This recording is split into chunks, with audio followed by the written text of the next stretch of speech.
எல்லோருக்கும் வணக்கம். அனைவருக்கும் இப்போ தான் தீபாவளி எல்லாம் கொண்டாடி என்ஜாய் பண்ணியிருப்பீங்க. ஸோ உங்கள் அனைவருக்கும் தீபாவளி நல்வாழ்த்துக்கள். ஸோ இன்றைக்கி நம்ம ஒரு டாபிக் டிஸ்கஸ் பண்ண போகிறோம். கீழ்த்தாடை எலும்பு முறிவு. எல்லோருக்கும் உங்கள் ரிலேஷனுக்கும் எல்லோருக்கும் யாரோ ஒரு நபருக்கு கண்டிப்பாக தாடை எலும்பு முறிவாயிருக்கும்.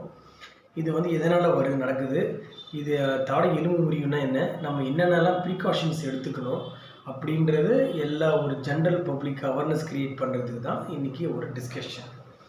ஃபஸ்ட்டு தாடை எலும்பு முறிவு அப்படின்னா என்ன அப்படின்னா, சில பேர் ஆக்சிடெண்ட் ஆகும்போதோ, ஒரு பைக் ஆக்சிடெண்ட்டோ இல்லை கார் ஆக்சிடெண்ட்டோ இல்லை பஸ் மோதுறதுனாலையோ உள்ள பயணம் பண்ணியிருக்கிறவங்களுக்கோ யாருக்கோ ஒருத்தருக்கு விபத்துனாலேயோ இல்லை ஒரு ஒரு பிக் ஃபைட் நடக்குது, ரெண்டு பேருக்கும் அசால்ட் நடக்குது. ஸோ இந்த மாதிரி சுச்சுவேஷனில் இல்லை தவறி விழுந்துடுறாங்க.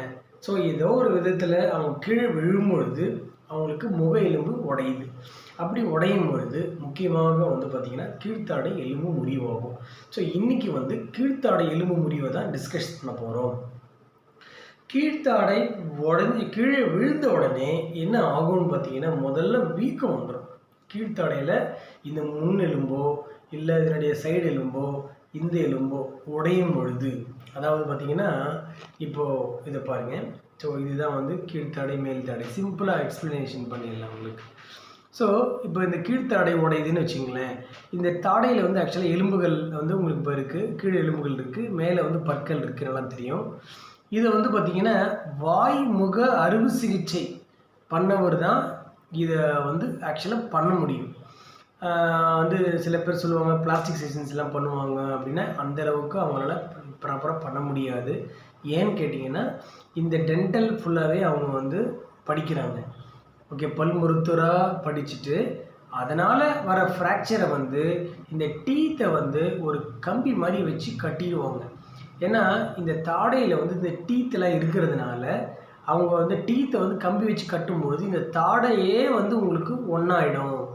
இந்த தாடை உங்களுக்கு ஒன்றா சேர்றதுக்கு இந்த டீத்தை உதவுது. ஸோ இதுதான் அந்த கான்செப்ட். ஸோ டீத்தை கம்பி வச்சு கட்டுவாங்க. அது ஒரு வாய்முக மருத்துவர் தான் மிக சிறப்பாக அதை பண்ணுவார். ஸோ அந்த மாதிரி மருத்துவர்கிட்ட நீங்கள் சிகிச்சை கண்டிப்பாக எடுத்துக்கணும். சப்போஸ் நீங்கள் தாடை எலும்பு முறிவு நடந்ததுன்னா என்னென்னலாம் சைன்ஸ் சிம்டம்ஸ் இருக்கும். கீழ்த்தாடை எலும்புலன்னு பார்த்தீங்கன்னா, நான் சொன்ன மாதிரி கீழ்த்தாடையில் பார்த்தீங்கன்னா முன் முறிவு, இந்த நடுவில் இருக்கிற எலும்பு முறிவாயிடும், பின்னாடி எலும்பு முறிவு உடஞ்சிடும். உடஞ்சதுக்கப்புறம் அவங்களுக்கு என்ன பிரச்சனை ஆகணும்னா, பேஷண்ட்னால் கடித்து சாப்பிட முடியாது, ஒரு பக்கம் கம்ப்ளீட்டாக வீக்கம் வந்துடும். சில பேருக்கு பார்த்திங்கன்னா நாக்குனுடைய அடியில் பார்த்திங்கன்னா பிளட் அப்படியே கிளாட்டாக ஃபார்ம் ஆகிடும். சிவியராக பெயின் இருக்கும் அவங்களுக்கு. அவங்க ஃபஸ்ட்டு கீழ்த்தாடை அடிபட்ட உடனே அவங்க முதல்ல பார்த்திங்கன்னா ஃபஸ்ட்டு அவங்க பார்க்குறது ஹாஸ்பிட்டலுக்கு போயிட்டு தலையில் இருக்கிற நியூரோ டாக்டர் கிட்ட ஒரு ஃபிட்னஸ் வாங்கின்னு வந்துடணும். நரம்புனால எந்த பிரச்சனையும் வரல, உங்களுக்கு எந்த பிரச்சனையும் கிடையாதுன்னு வந்ததுக்கப்புறம் தான் உங்களுக்கு வாய்முக அறுவை சிகிச்சை உங்களுக்கு ட்ரீட்மெண்ட் பண்ணுவாங்க. இதுதான் பேசிக்காக. வாயை திறக்க முடியாது, கடிக்க முடியாது. அதுக்கப்புறம் சில பேருக்கு இந்த பற்களினுடைய அந்த நான் சொன்னேன் பார்த்தீங்களா, இது கரெக்டாக ஒரே வரிசையில் இருக்காது, ஒரு பக்கம் கீழே இறங்கி இருக்கும், நல்ல வீக்கம் இருக்கும். அவங்க உடனே என்ன பண்ணணும் அப்படின்னா, ஃபஸ்ட்டு அவங்க ஒரு மவுத் வாஷ் ஒன்று வாங்கி அந்த மவுத் வாஷ் நல்லா கார்கிள் பண்ணணும். ஏன்னா வாய் உங்களுக்கு உடஞ்ச உடனே வாயில் நிறைய கிருமி இருக்கிறதுனால அவங்களுக்கு பாக்டீரியல் இன்ஃபெக்ஷன் ஆகி, ஏன்னா இது உடஞ்சிருக்குல்ல, தாடை உடஞ்சிருக்கிறதுனால ரெண்டு பல்லுக்கு இடையில வாயில் இருக்கிற இன்ஃபெக்ஷன் உடஞ்ச உடனே உள்ளே போயிடும். உள்ளே போய் நிறைய இன்ஃபெக்ஷன் ஆகி இந்த கீழ்த்தாடையினுடைய கீழ்ப்பகுதியில் அவங்களுக்கு இன்ஃபெக்ஷன் வந்துடும். இந்த இன்ஃபெக்ஷன் கொஞ்சம் நெக்லெக்டாக விட்டாங்கன்னா இதுக்கு அடுத்தது பார்த்திங்கன்னா இந்த மூச்சுக்குழல் இதை அது கம்ப்ரெஸ் பண்ணும். சப்போஸ் பேஷண்ட் டயபெட்டிக்காக இருந்தாங்கன்னா, சர்க்கரை வியாதி இருக்கிறவங்க கண்டிப்பாக அவங்க ட்ரீட்மெண்ட் எடுத்துக்கணும். அவங்க லேட் பண்ணாங்கன்னா இன்ஃபெக்ஷன் அதிகமாகிட்டு இந்த மூச்சுக்குழலை அழுத்தும். அதனால் சில பிரச்சனைகள் அப்புறம் சீலாம் எடுத்து வேறு ஒரு கண்டிஷனுக்கு பேஷண்ட் போயிடுவாங்க. அப்போ நீங்கள் என்ன பண்ணணும், கீழ்த்தாடை உடஞ்ச உடனே முதல்ல வந்து மவுத் வாஷ் ஒன்று வாங்கி, அந்த மவுத் வாஷ் டிஸ்பிளேஸ் கொடுக்குறேன், அதில் டிஸ்பிளேயில் பாருங்கள். அந்த மவுத் வாஷ் வாங்கி அந்த மவுத் வாஷை மார்னிங் அண்ட் நைட் இல்லை மத்தியானம் கூட 3 வேளை நல்லா காகுல் பண்ணணும். டயட் எல்லாமே லிக்விட் டயட் தான் எடுத்துக்கணும். எதுவுமே மென்று சாப்பிட முடியாது அவங்களால. அப்புறம் வாய்முக அறுவை சிகிச்சை டாக்டர்கிட்ட பார்த்து இம்மிடியேட்டாக ட்ரீட்மெண்ட் எடுத்துக்கணும். நீங்கள் எந்த அளவுக்கு உங்களுக்கு வந்து அடிபட்டிருக்கோ எவ்வளோ சீக்கிரம் நீங்கள் எடுத்துக்கிறீங்களோ அவ்வளோது நல்லது. நீங்கள் லேட் பண்ண வாய் மூலமாக இன்ஃபெக்ஷன் ஆகிறதுக்கான சான்சஸ் உண்டு. அதே மாதிரி உங்களுக்கு அந்த ப்ராப்பராக அந்த கடிமானம் இருக்குல்ல, இந்த பற்களை வந்து அழகாக அந்த கடிக்கிறதா, அதுதான் இம்பார்ட்டண்ட்டு. ஸோ அந்த பார்ட்டை வந்து பார்த்திங்கன்னா உங்களுக்கு வந்து சீக்கிரம் உங்களுக்கு ப்ராப்பராக வரணும்னா அதுக்காக நீங்கள் உடனே ட்ரீட்மெண்ட் எடுத்துக்கணும். எப்படி ட்ரீட்மெண்ட் பண்ணுறாங்க அப்படின்னா, முதல்ல வந்து பார்த்திங்கன்னா மேலேயும் கீழேயும் ஃபஸ்ட்டு ஒரு கம்பி மாதிரி ஒன்று போடுவாங்க.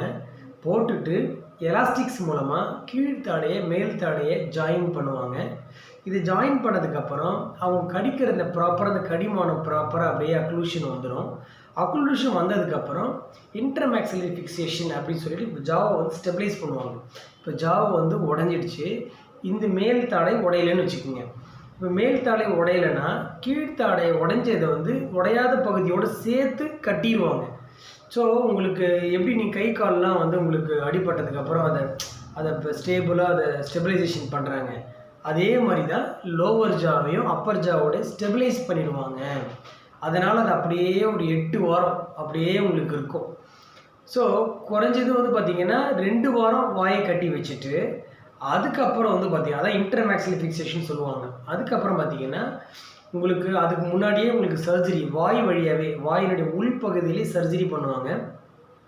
பண்ணி வாயில் எந்த இடத்துல உடஞ்சிருக்கோ, ஃப்ரண்ட்லேயோ இல்லை இந்த சைட்லேயோ இல்லை இந்த லாஸ்ட் தாடலே வாய் வழியாகவே உள்ளெல்லாம் தையெல்லாம் போட மாட்டாங்க. இப்போலாம் லேட்டஸ்ட்டாக வந்து வாய்க்கு உள்ளேயே போயிட்டு மினி பிளேட்ஸ் அதை வந்து உள்ளே ஃபிக்ஸ் பண்ணி உள்ளேயே தையல் போட்டுருவாங்க.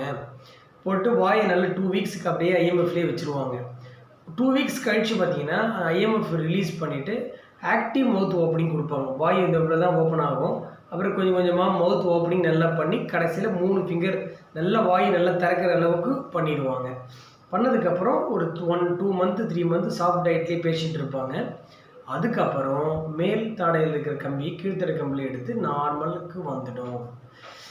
ஸோ இந்த ஒரு சிறிய அவேர்னஸ் வீடியோ உங்களுக்கு எப்படி ட்ரீட்மெண்ட் பண்ணுறாங்க, எப்படி பண்ணுறாங்க, அது பண்ணலாம் என்ன நடக்கும் அப்படின்றதுக்கான அவேர்னஸ் வீடியோ தான் இது உங்களுக்கு.